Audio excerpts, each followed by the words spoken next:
केवट ने कहा महाराज यदि जाना है जो प्रभु पार अवश्य गा चहु तो मोहि पद पदुम पखारन कहो। यदि आप पार जाना चाहते हैं तो मुझे चरण धुलवाने के लिए कह लीजिए। अच्छा एक बात बताओ, इसे चरण धोना था तो भगवान से कहलवाने की क्या जरूरत है?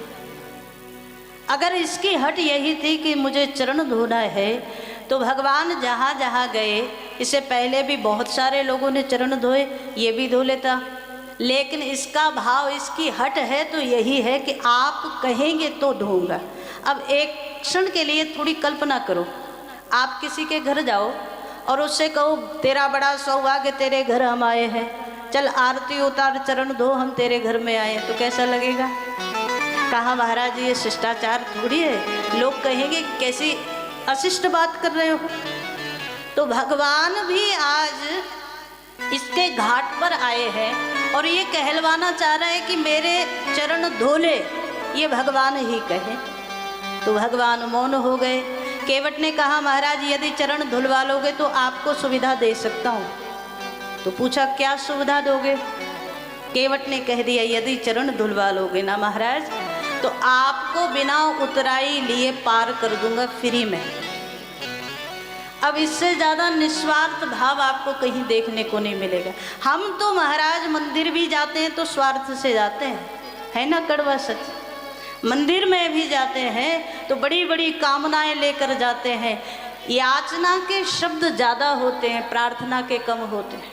ये भी चाहिए, ये भी चाहिए, और इसके दरवाजे स्वयं प्रत्यक्ष भगवान खड़े हैं और ये कहता है मुझे आपसे कुछ नहीं चाहिए। भगवान बोले उतराई नहीं चाहिए, केवट बोला बिल्कुल नहीं चाहिए महाराज। और एक बात कह दूं आपको, यदि आपको मुझ पर भरोसा नहीं हो रहा हो तो केवट ने कहा मैं आपकी ही सौगंध खाने को तैयार हूं, आपसे उतराई नहीं लूंगा। राम जी की खाया सो लक्ष्मण जी 2 कदम आगे निकल करके आ गए, भगवान की सौगंध खा रहा है। तब तक केवट बोला अभी भी भरोसा नहीं बना, मैं आपके पिता महाराज दशरथ की सौगंध खाकर कहता हूँ आपसे उतराई नहीं लूँगा। और जैसे ही बोला महाराज दशरथ की सौगंध खाता हूँ, सो लक्ष्मण सीधा बीच में आ गए, कंधे से धनुष उतारा, बाण निकाला और सीधा धनुष पर बाण चढ़ाया। एक छोटा सा व्यक्ति हमारे पिता स्वयं चक्रवर्ती महाराज दशरथ की सौगंध खा रहा है, इतनी बड़ी तेरी हिम्मत, अभी तुझे बताऊं। जैसे ही लक्ष्य किया केवट की ओर, ये नाव में बैठा बैठा हंसा बड़ी जोर से। अब भगवान किनारे पर खड़े हैं, लक्ष्मण धनुष पर बाण चढ़ाए हैं। कोई और होता तो सीधा शरण में आता, महाराज छोड़ दो, जैसा आप कहोगे वैसा कर लूंगा, पर ये हंसा। भगवान बोले हंस क्यों रहा है? केवट ने कहा महाराज ये आपके सगे भाई हैं, छोटे ही भाई हैं। तो भगवान ने कहा हाँ हमारा अनुज है। तो केवट ने कहा महाराज ये आपके स्वभाव से मैच नहीं करता।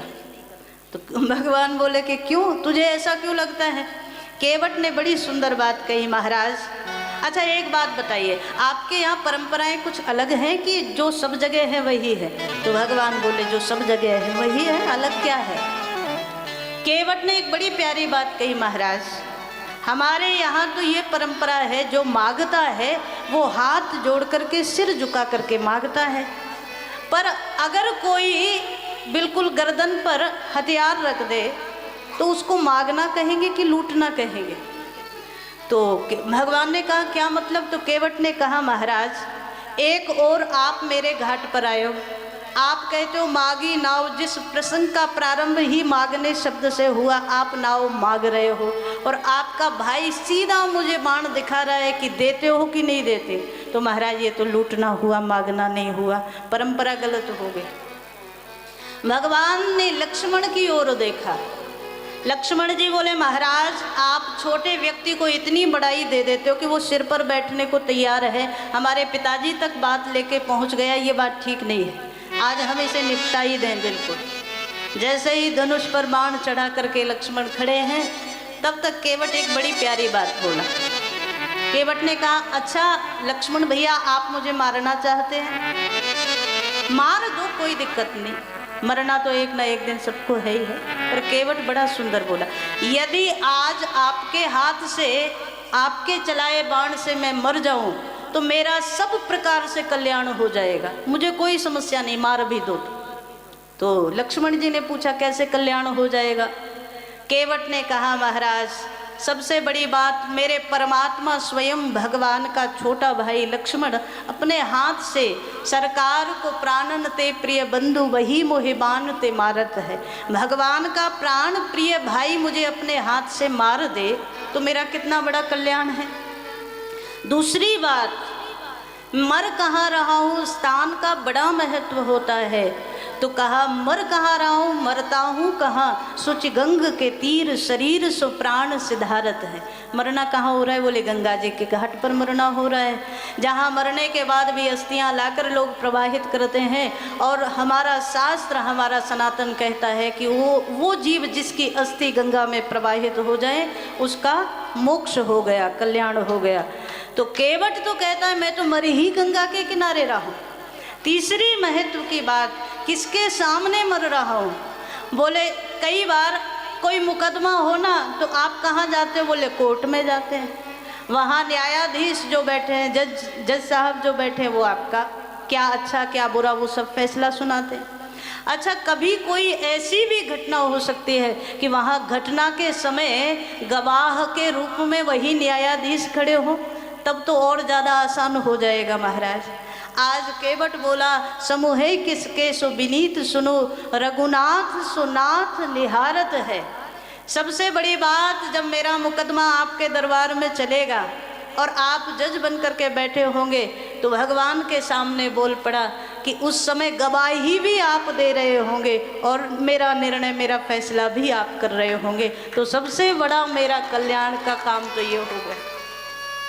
और चौथी महत्व की बात यह है महाराज, आज बड़े सुंदर भाव से बोल रहा है, चौथी बड़ी महत्व की बात यह है कि जब मैं मर जाऊंगा तो मेरे गांव के लोग आएंगे, परिवार के लोग आएंगे, रिश्तेदार नातेदार सब आएंगे और आपसे ही ये पूछेंगे कि अच्छा ये तो बताओ मरने वाले का अपराध क्या था, किस कारण आपके भाई ने मार दिया?